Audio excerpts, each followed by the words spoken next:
The bustling streets of Onitsha were alive with the chatter of traders and the clinking of coins. Adeku had always known this was the center of commerce in the East, but she never imagined it would also be the center of her greatest nightmare.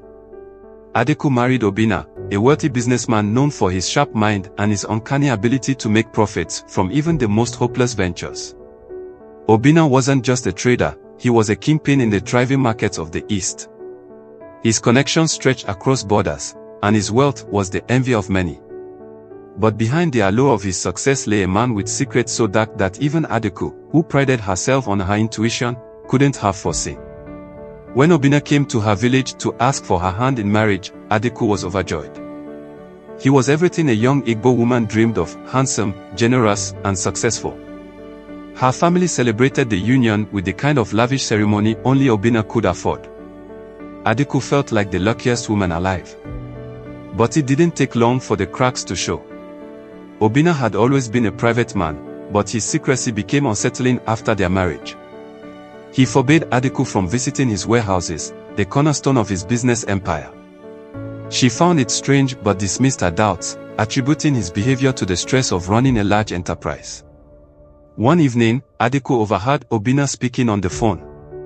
His tone was sharp, and his words carried a sinister edge.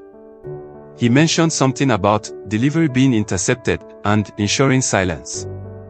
Her heart skipped a beat. What kind of deliveries was he talking about?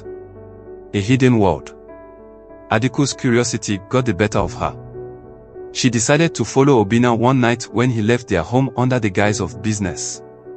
She tailed him to a dimly lit warehouse on the outskirts of the city.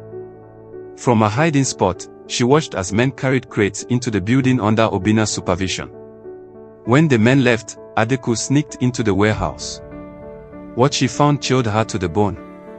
The crates were filled with counterfeit drugs and illegal weapons. The man she had married wasn't just a businessman, he was a criminal mastermind. That night, Adeku confronted Obinna. She demanded answers, her voice trembling with a mix of fear and anger. Obinna's response was colder than she expected. "You don't understand the world I live in, Adeku," he said, his voice low and menacing. "This is how I built everything you enjoy. The house, the cars, the clothes, all of it comes from this." Adeku was horrified. She threatened to leave him and report his activities to the authorities, but Obinna laughed. "You won't leave, and you won't talk," he said, stepping closer to her. "Because if you do, your family will pay the price." Adeku knew she was trapped, but she refused to let Obinna control her. She began to quietly gather evidence, taking photographs of the warehouse and recording conversations.